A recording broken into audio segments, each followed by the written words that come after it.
పరమగీతాలు 2వ అధ్యాయము 1వ వచనంలో ఓ మాట రాయబడి ఉంటుంది. అది సంఘానికి యేసుక్రీస్తు ప్రభు వారికి సాదృశ్యమైనటువంటి గ్రంథము. పరమగీతాలు సొలొమోను మహారాజు రాసిన గీతము. నేను షారోను పొలములో పోయి పుష్పం వంటి దానను, లోయలలో పుట్టు పద్మం వంటి దానను. షారోన్ అనగా మైదానం, అంటే పురాతన పారస్య దేశంలో సారవంతమైనటువంటి మైదాన ప్రాంతము షారోన్. ఈ లోయలలో పుట్టు పద్మం. పద్మం అంటే పుష్పము, లోయలంటే పర్వతముల మధ్య భాగములో ఉన్నటువంటి భాగము లోయ. ఈ లోయలో ఉన్నటువంటి పద్మం. పరిశుద్ధ గ్రంథంలో ఎన్ని లోయలు ఉన్నాయని తెలుసు మనకి? ఎన్ని లోయలమ్మా? 7 లోయలు ఉన్నాయని తెలుసు. ఎవరైనా చెప్పగలరా? మొదటి లోయ హెబ్రోను లోయ, రెండవది ఎరుగో లోయ, మూడవది ఆకోరు లోయ, నాలుగవది అయ్యాలోను లోయ, ఐదవది ఏలా లోయ, ఆరవది రాజు లోయ, ఏడవది బెరాక లోయ. ఒక్కొక్క లోయకు ఒక్కొక్క సారాంశం ఉంది, ఒక్కొక్క భావం ఉంది, ఒక్కొక్క సిచ్యువేషన్ ఉంది ప్రతి లోయలో కూడా. మొట్టమొదటి మనం చూసినటువంటి హెబ్రోను లోయలో యూసేపు ఇశ్రాయేలు మధ్య ఉన్నటువంటి సంభాషణ. యాకోబు యోసేపుతో మాట్లాడుతూ ఉంటాడు ఆ లోయలోను. ఈ లోయల గురించి ప్రత్యేకంగా మనం మాట్లాడుకోవచ్చు. ఇక్కడ చెప్పేది అంటే లోయలో లేనటువంటి పద్మము వంటి దానను. పరమగీతాలు 2వ అధ్యాయము 2వ వచనంలో మాట ఉంటుంది. బలురక్కసి చెట్లలో వల్లి పద్మము కనబడినట్లు స్త్రీలలో నా ప్రియురాలు కనబడుచున్నది. అక్కడ ప్రియురాలు అంటే సంఘం, ప్రియుడు అంటే ప్రభు అయినటువంటి యేసుక్రీస్తు వారు. ఎలా బలురక్కసి చెట్లలో వల్లి పద్మం. పద్మం ఎక్కడుందట? ముండ్లలో ఉంది. బలురక్కసి చెట్లలో ఉంది. అక్కడ ముండ్లలో ఉన్నటువంటి పద్మం వంటి దానను. ఎన్ని ముండ్లు ఆటంక పెట్టినా సరే పద్మముకు ఉన్నటువంటి లక్ష్యము వేరు, పద్మకు ఉన్నటువంటి విలువ వేరు.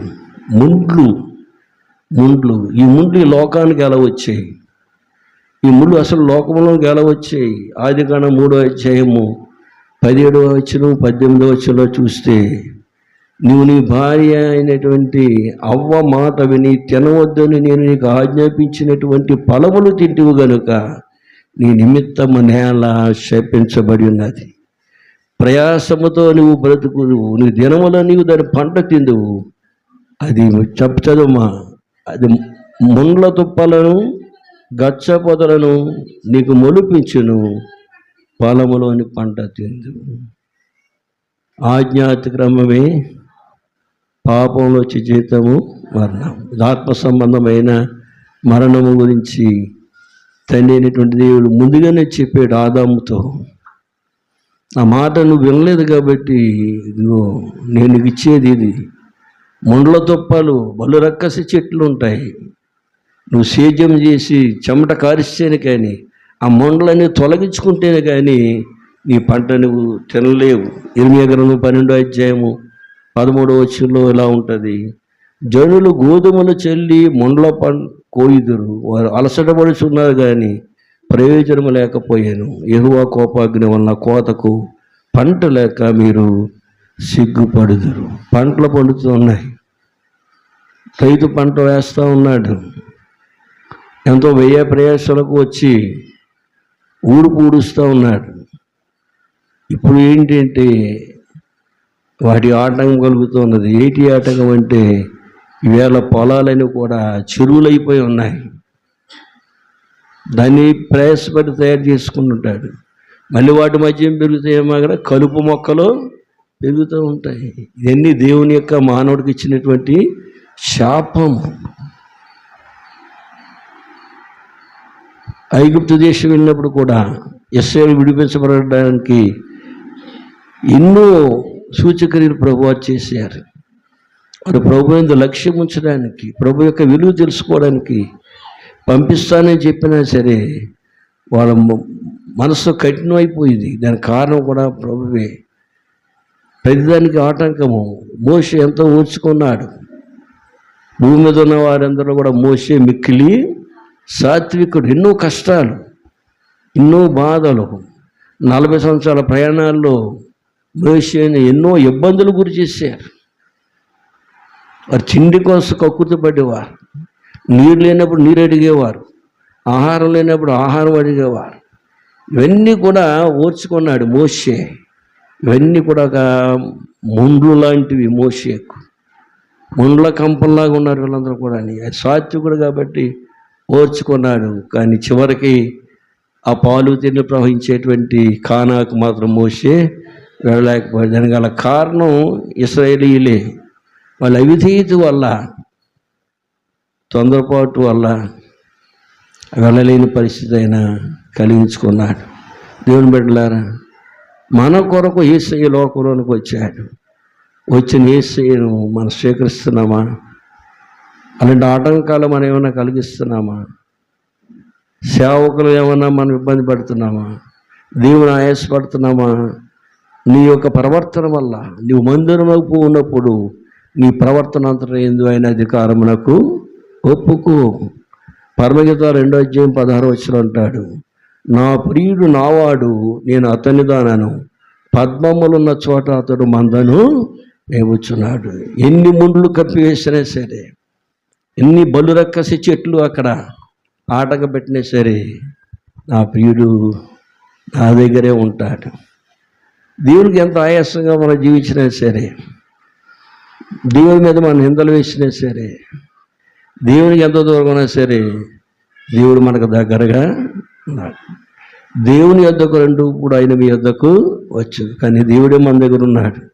ప్రస్తుతం మన దగ్గర పరిశుద్ధాత్మ దేవుడు ఉన్నాడు. ఆయన మనం అంగీకరిస్తున్నామా? ఆయన మనసు గాయపరుస్తున్నామా? తండ్రి అయినటువంటి దేవుని ఆయాసపరుస్తున్నామా?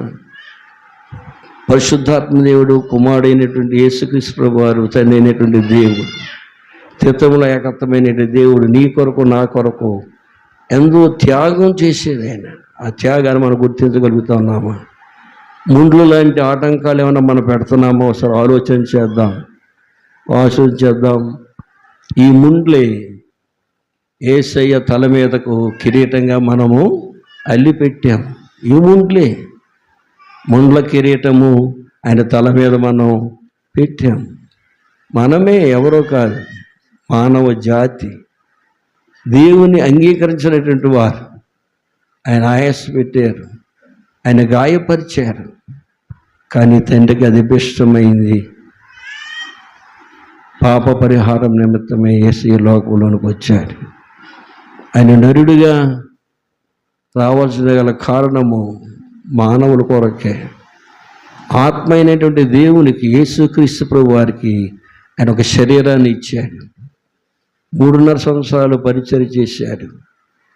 అనేక మందిని రక్షణలో నడిపించి తిరిగి ఆయన మానవుడిగా వచ్చాడు కాబట్టి మానవుడిగా మరణించాడు, మానవుడిగా సమాధి చేయబడ్డాడు. తిరిగి దేవునిగా, దేవుని కుమారుగా సమాధి నుంచి తిరిగి లేచి మానవులందరికీ ఆయన దృష్టాంతంగా కనిపించి 40 దినాలు 11 సార్లు ప్రత్యక్షమై తిరిగి ఆయన ఒలివల కొండ మీద ఆయన ప్రేమించిన శిష్యులను తీసుకువెళ్ళి ఆయన ఆరోహణమైనట్టుగా మనం చూస్తూ ఉన్నాం. ఈ ముండ్లు ఎక్కడెక్కడ ఉన్నాయి? మనకి విశ్వాసం అయిన వారికి ముండ్లు ఎక్కడ ఉన్నాయి? ముండ్లు ఎక్కడ ఉన్నాయంటే పొలంలో ఉన్నాయంటారు, ఊరి చివరి ఉన్నాయని అంటారు, మా పెరట్లో ఉన్నాయంటారు. కానీ మొదటగా ముండ్లు మన కంట్లోనూ ఉన్నాయి, మన కళ్ళలోనే ముళ్ళు ఉన్నాయి, మన కళ్ళలోని ముళ్ళు ఉన్నాయి.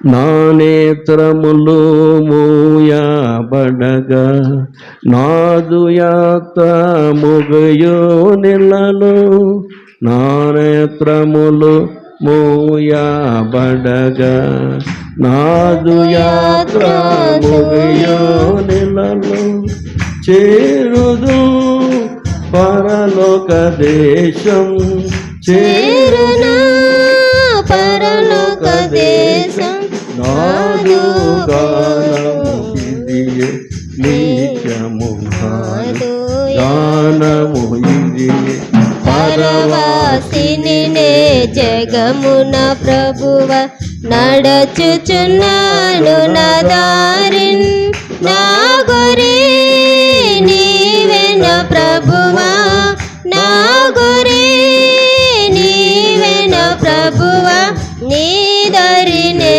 చేరదను నేను నీ దరినే చేరదను. హల్లెలూయా. సంఖ్యాకాండము 33 అధ్యాయము 55 వచనం. సంఖ్యాకాండము 33 అధ్యాయము 55 వచనం. అయితే మీరు మీ ఎదుటి నుండి ఆ దేశ నివాసులను ఎల్లగొట్టిన పక్షమందు మీరు వారిలో ఎవరిని ఉండనిచ్చేదరో వారు మీ కన్నులలో ముండ్లుగాను మీ ప్రక్కలలో శూలముగాను ఉండి మీరు నివసించు ఆ దేశంలో మిమ్మను బాధ పెట్టేదారు. కనానీయుల విషయంలో దేవుడు మోషే ద్వారా ఎవరినైతే ఉండనిస్తున్నారో వారే మీ ముళ్ళలో మీ కండ్లలో ముళ్ళుగా ఉంటారు. ఆ ముళ్ళే మీకు చాలా ఇబ్బంది కలుగుతూ ఉంటాయని ఆ మోషే ద్వారా దేవుడు అక్కడ మాట్లాడుతూ ఉన్నాడు. దేవుని బిడ్డలారా, కన్నులలో ముళ్ళు, కన్నులలో ముళ్ళు. యెహోషువ 28వ అధ్యాయము 13వ వచనంలో ఉంటుంది. అక్కడ ఎవరి గురించి అంటే కళ్ళలో ముళ్ళు ఉంటాయంటే మీ కన్నులలో ముళ్ళుగా ఉందురు, మీ కన్నులలో ముళ్ళుగా ఉందురు. ఎవరు వాళ్ళు? అన్యులతో వియ్యము అందితే. జ్ఞాపకం చేసుకోవాలి, చదువుకున్న తర్వాత ఇంటికి వెళ్ళి యెహోషువ గ్రంథము 28:13. అన్యులతో వియ్యం అందితే. దేవుని నమ్మని వారికి మన పిల్లల్నిచ్చి పెళ్లి చేస్తే భవిష్యత్తు ఆ కుటుంబాలే మనకు కళ్ళలో ముళ్ళుగా ఉంటాయి. ఆదికాండం ఆరోగ్యం తీయక్కర్లేదు, నోహు కాలంలో అదే జరిగింది. అన్య వివాహాల గురించే దేవునికి ఆ ఉగ్రత వచ్చింది. పాపం విపరీతంగా పెరిగిపోవడం వల్ల దేవుడు శపించాడు. 40 పగలు 40 రాత్రులు ఏకంగా వర్షం కురిసింది. నోహుతో దేవుడు చేయించిన వాడ తేలిపోయింది. 150 దినాల వరకు భూమి మీద నీరు ఇంకిపోలేదు. 8 మంది మాత్రమే మిగిలేరు భూమి అంతట్లో కూడా.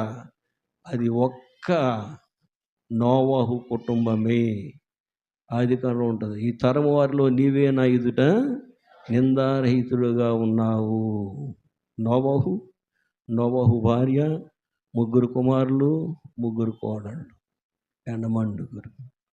ఆ కోడళ్ళు నోహు మాట విన్నారా? విన్నారు. 3 కోడళ్ళు అత్తగారి మాట విన్నారా? ఈ రోజులో కోడళ్ళు అత్తగారి మాట వింటున్నారా? ఆలోచించండి. ఈ దినాల్లో కోడళ్ళు అత్తల మాట వింటున్నారా? అత్తలను గౌరవిస్తున్నారా? గౌరవించే వాళ్ళు ఉన్నారు, లేకపోలేదు, కానీ తక్కువ. మన సంఘంలో 2-3 అంట విన్నాను నేను. నా కోడలు కదండి అయ్యారు, నా కూతులాడదే అండి అన్నారు. నా కూతురు ఏంటండి అంటున్నారు 2-3 నా దగ్గర. నేను చాలా సంతోషించాను. ఏ కోడల మీద ఏ అత్తగారు అలా చెప్పదు, ఏదో చాడి చెప్తాను ఉంటారు. అత్త మీద కోడలు, కోడల మీద అత్త. కానీ నేను విన్నది ఏంటంటే నాకు కోడలు కాదండి అయ్యారు, నా కూతురుతో సమానం అండి. హల్లెలూయా. అలాంటి అత్తలో కోడళ్ళు ఉంటే ఇల్లు ఎలా ఉంటుందమ్మా? స్వర్గధామమే. మన ఇల్లే ఒక పరలోక రాజ్యంగా ఉంటుందట. అల్లుళ్ళని అందరూ కూడా కొడుకుల్లా చూసుకొని, కోడళ్ళందరూ కూతురుగా చూసుకొని, మామగారిని తండ్రిగా చూసుకొని, అత్తగారిని తల్లిగా చూసుకుంటే అదే స్వర్గమయం అని దేవుని వాక్యం మనకి ఇక్కడ తెలియజేస్తుంది. 1 యోహాను పత్రిక 5వ అధ్యాయము 9వ వచనంలో ఉంటుంది. లోకమంతయు దుష్టునికి లోబడి ఉన్నదని మనము ఎరుగుదుము. ఈ ముళ్ళు రావటువంటి కళ్ళలో ముళ్ళు అంటే అన్యుల వల్ల, అంటే దుష్టుడు అనేటువంటి వాడు మనలో ప్రవేశిస్తున్నాడు, మనల్ని దర్శిస్తూ ఉన్నాడు. వాడి పేరు శోధకుడు. యేసుప్రభు వారు ఒక ఉపమానం కూడా చెప్పారు. విత్తనాలు విత్తడంలో 4 రకాలైనటువంటి విత్తనాలు. త్రోవ పక్కను విత్తినటువంటి విత్తనాలు, రాతి నేలను విత్తినటువంటి విత్తనాలు, అదేవిధంగా ముళ్ళ పొదలో విత్తబడిన విత్తనాలు, మంచి నేలను విత్తబడిన విత్తనాలు. ఏవి ఫలించి అంటే మంచి నేల పడినటువంటివి. త్రోవను విత్తన విత్తనాలు ఏం చేస్తారంటే వాక్యం వింటాం, దుష్టుడు వచ్చి దాన్ని ఎత్తుకుపోతాడు. మీరు వాక్యం వింటున్నారు కదా, వింటారు మీరు, మీ తప్పేమీ లేదు. కానీ దుష్టుడు వచ్చి ఏం చేస్తాడట, ఆ వాక్యాన్ని ఎత్తుకుపోతుంటాడు మీరు లేకుండా. రాతి నేలను విత్తబడిన వాడు మొలకెత్తుతుంది, కింద వేరు వెళ్ళడానికి కింద ఏమి లేదు అక్కడ, మట్టి లేదు అక్కడ, రాతి నేల అంటే వెంటనే గ్రహిస్తాం, వాక్యాన్ని గ్రహిస్తాం. తర్వాత నీ శ్రమ కలిగినప్పుడు, నీకు బాధ కలిగినప్పుడు విడిచిపెట్టేస్తాం. దేవుని బిడ్డలారా, కష్టం వచ్చినా, నష్టం వచ్చినా, దుఃఖం వచ్చినా దేవుని మనం విడిచిపెట్టకూడదండి. చాలామంది దేవుని దగ్గరికి ఎందుకు వస్తుంటారంటే మేలు పొందడానికి వస్తారు. అంజులైన వారు మేలు పొందిన తర్వాత తిరిగి వాళ్ళు వెళ్ళిపోతారు. అంచేత మనం ఈ చెప్పడం కారణం అంటే క్రైస్తవులే రండి అని చెప్పాను పోయిన ఆదివారం నాడు. కాబట్టి దేవుడు మనకు తెలియజేసేది ఏంటంటే, మనం మంచి నేలను పడినటువంటి విత్తనం వంటి వారముగా మనము ఉండాలి. ముండ్ల పొదలు, ఐహిక విచారము, మూడో రకం ఐహిక విచారం, అప్పుల బాధ, ఇల్లు లేదనే బాధ, బిడ్డల క్రమశిక్షణ లేదనే బాధ, బిడ్డలకు పెళ్ళి అవ్వట్లేదనే బాధ, బిడ్డలకు వివాహాలు అవ్వట్లేదనే బాధ, బిడ్డలు లోబట్టలేదనేటువంటి బాధ, ఐహిక విచారాలు, ముండ్ల పొదలంటే. విశ్వాసం ఉంది, ఎన్ని మీద ముంచేస్తున్నాయి, ఆ విత్తనం, వాక్యం అనేటువంటి విత్తనం పైకి అది రావట్లేదు. మంచి నేల అంటే వాక్యాన్ని వింటాడు, వాక్యాన్ని గ్రహిస్తాడు, వాక్యానుసారంగా జీవిస్తాడు. హల్లెలూయా.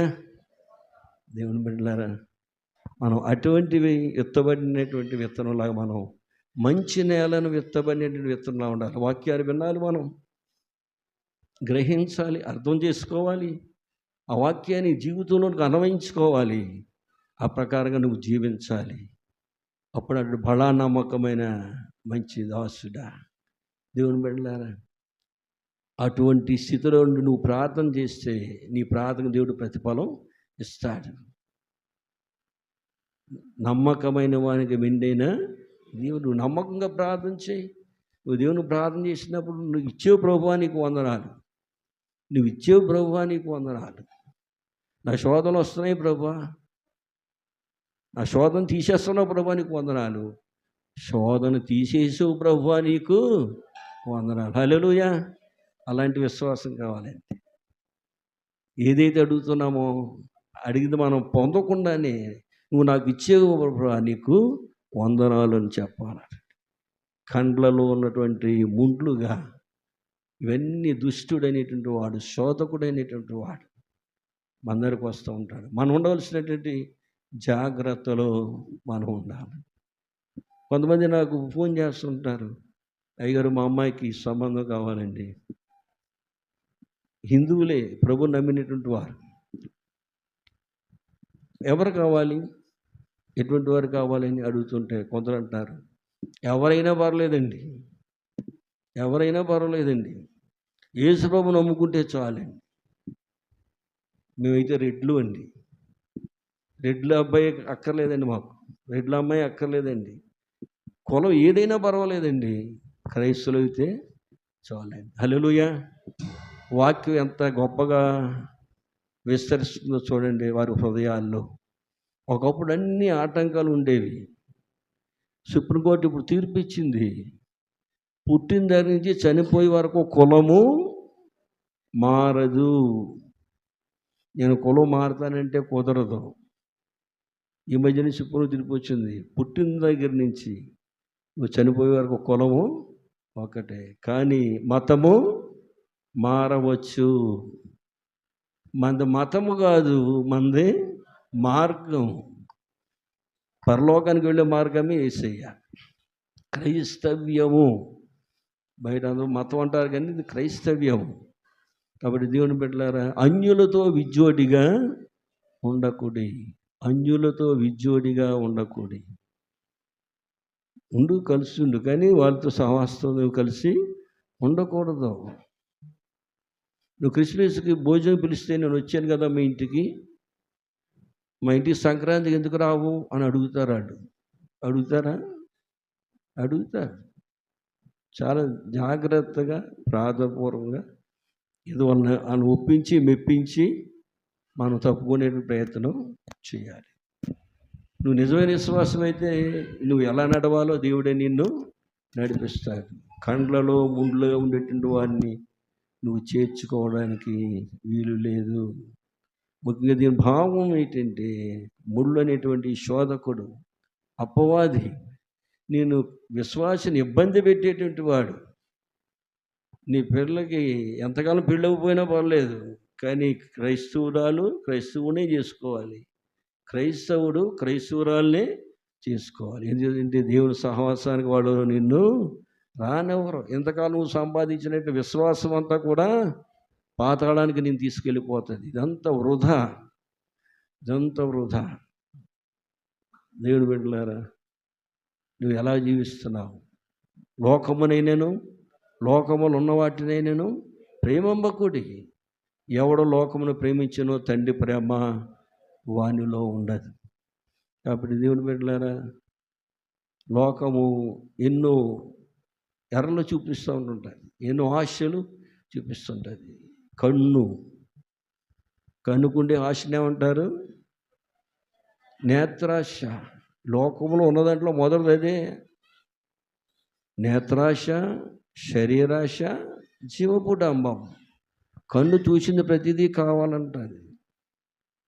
అవ్వక కంట్లో ముందు అలాగూ వచ్చాయి. చూచింది కావాలంది, రమ్యమైంది కావాలంది. ఏదైతే దేవుడు తినవద్దని చెప్పాడో అదే కావాలందంటే ఎవరిని చేర్చుకుంది? దుష్టుడిని చేర్చుకుంది. దేవుని దూరం పెట్టింది, దేవుని మాటను దూరం పెట్టింది. ఆ ఫలము తినుదిన నిశ్చయముగా నీవు చచ్చెదవు అన్నాడు. తెలిసే తినకూడదని చెప్పింది. నా తండ్రి తినవద్దని చెప్పాడని చెప్పింది. మరి వాడేమన్నాడు? ఇది నిజమా? ఇది నిజమాలోనే ఉన్నదంతా కూడా, లోకం అంతా అందులోనే ఉంది. ఇది నిజమా అంటే విన్నవాడికి ఎలా ఉంటుంది? అది నిజం కాదేమో. ఇంకా అక్కడి నుంచి వాళ్ళు బయలుదేరుతుంది. ఏం బయలుదేరుతుంది? వాడి హృదయంలోనూ అనుమానం. నిజం కాదేమో బాబోయ్, నిజం కాదేమో, ఏంటంటావు. ఎన్నో సమస్యలు కుటుంబాలలో వచ్చేస్తూ ఉంటాయి. చాలామంది స్త్రీలు ఇప్పుడంటే టీవీలోనైనా ఇళ్లలో ఉంటున్నారు, కానీ అంత గతాలు అయితే బయట అరుగుల్లో కూర్చుండేవారు. వీళ్ళంతా బయట కూర్చుని నానా మాటలు మాట్లాడుకోవడంలో ఈ మాట అక్కడ, ఆ మాట ఇక్కడ, ఈ మాట అక్కడ, కొంపలన్నీ కూడా తగలబడిపోయి ఒకప్పుడు. కారణం ఏంటంటే, ఇది నిజమా? నిజమే. దేవుని మీద నిలబడలేకపోయింది, దేవుని మాట మీద నిలబడలేకపోయింది. ఆదాము కూడా పెట్టేసింది సగం ఉంచి. ఆదాము ఆ ఫలం కాదేమో అనుకున్నాడు. తప్పు చేసింది అవే, ఆదాము కాదు. అయినప్పుడు కూడా ఆ దోషము ఆదాము మీద కూడా వచ్చింది. భర్త భార్య కలిపి ఒకటే, ఇద్దరు కలితేనే సంపూర్ణం, విడివిడిగా అయితే అసంపూర్ణం. హల్లెలూయా. కాబట్టి దేవుని బిడ్డలారా, మన కళ్ళల్లో ముండ్లు తెచ్చుకుంటున్నామా? మనం తెలియకుండానే వచ్చేస్తున్నాయా? అసలు ఆలోచన చేసుకోండి, ఆత్మ పరిశీలన చేసుకోండి. ఏది సత్యమో ఏది సత్యమో దేవుడు మనకు తెలియజేస్తాడు. హల్లెలూయా. కాబట్టి చాలా జాగ్రత్తగా ఉండాలి. దినములు చెడ్డవి గనుక సమయమును పోనీయక సమయాన్ని సద్వినియోగం చేసుకొనొచ్చు. అజ్ఞానులే కాక జ్ఞానులనే మనము నడుచుకోవాలి. అటువంటి స్థితిలో నువ్వు జీవిస్తే దేవుడు నిన్ను దీవిస్తాడు, నీ కుటుంబాన్ని దీవిస్తాడు, నీ బిడ్డల్ని దీవిస్తాడు. 108 దగ్గర ఉంది, నీవు నీ పిల్లలను చూచేదాము. శోధకుని గమనించాలి, అపవాది చేష్టలు గమనించాలి, దుష్టుని దూరంగా పెట్టాలి. అంటే నీ దగ్గర ఖడ్గం ఒకటే, ఆ ఒక్క ఖడ్గము ప్రార్థనా ఖడ్గం ద్వారా అపవాదిని మనం జయించగలం. కానీ మరి దేనివల్ల కూడా వాడిని మనము జయించలేము. కాబట్టి దేవుని బిడ్డలని వాక్యం ముగిస్తున్నాను నేను. ఆ ముళ్ళు నీ కళ్ళలో రాకుండా చూడాలి. గలతీ రాసిన పత్రిక 5వ అధ్యాయము 19-21 చూస్తే ఎన్నో ముళ్ళు ఉన్నాయి అక్కడ ఎన్నో ముళ్ళు మనం చూస్తూ ఉన్నాం. ఆ ముళ్ళు అందులో ఒక రకమైన ముళ్ళు, కళ్ళల్లో ముళ్ళు ఉంటుంది, అది మత్సరము. కళ్ళల్లో ముళ్ళు ఉంటుంది. దాన్ని ఏమంటారమ్మా? ఎనిమిదోది. 15 కార్యాలు 8వది మత్సరము. మత్సరము దేని ద్వారా శరీర కార్యం జరుగుతుంది? మత్సరము. మత్సరం అంటే కంటు చూపు ద్వారా కలిగేటువంటి అసూయ. కంటి చూపు. ఒక చూడండి, కంటి చూపుతో చంపేస్తానంటాడు. ఇప్పుడు ఆలకించలేదా? కంటి చూపుతో చంపేస్తాడు. అలా చంపేసే వాళ్ళు ఉన్నారు. వాడు మిర్రుని చూస్తాడు. అయితే మన పని అయిపోయిందే. నీలో దేవుని శక్తి లేకపోతే నువ్వు భోజనం చేస్తూనే ఉంటావు. సరిగ్గా చేసేప్పుడు ఎవరెవరు వస్తుంటారు. అది నీ వంక చూడరు. నువ్వు తిని అన్నం వంక చూడ మిర్రుని చూస్తారు. ఇంకా అయ్యా నీకు అరగదు. అలాంటి కళ్ళు మత్సరము. నువ్వు మంచి బట్టలు వేసుకుంటే చూడలేడు వాడు. నువ్వు మంచి ఇల్లు కట్టుకుంటే చూడలేడు వాడు. నీ బిడ్డలు చక్కగా చదువుకుంటే చూడలేడు వాడు. నీ బిడ్డలు ఉద్యోగం చేసుకుంటే చూడలేడు వాడు. మంచి ఆర్థిక స్తోమతలు ఉంటే చూడలేడు వాడు. ప్రతి వారం గుళ్ళోకి వచ్చేస్తుంటే చూడలేడు వాడు. అంతకుండా ముందుకు వచ్చేస్తుంటే చూడలేడు వాడు. మళ్ళీ ఏమంటాడు? వాళ్ళు పని పాటు ఉంది ఏంటంటే ఇదే పని. మళ్ళీ ఇటు రాడు సరి కదా, వచ్చేవాడిని కూడా ఎలా నేరాలు వేస్తూ ఉంటారు. మత్సరము, చూచి ఓర్వలేనితనము. 15 శరీర కార్యాలు 8వ కార్యం నీ కళ్ళల్లో ముండ్లు. నీ కళ్ళల్లో ముండ్లు. దేవుని బిడ్డలారా, మత్సరము కూడా ఒక ముళ్ళే. కళ్ళలో ముళ్ళు. అన్య వివాహాలు కూడా నీ కళ్ళలో ముళ్ళు. చూసింది ప్రతిదీ కావాలని కోరుకోవడం కూడా నీ కళ్ళలో ముళ్ళు. ఒకవేళ నీళ్ళు లేకపోతే పర్వాలేదు, కానీ నీ కళ్ళలో అటువంటి ముళ్ళు ఉంటే తీసివేసుకోవడానికి ప్రయత్నం చేయి. ఎక్కువగా ప్రార్థనలో గడుపు. దేవుడు నిన్ను బహుగా దీవించుగాక. ఆమేన్, ఆమేన్, ఆమేన్.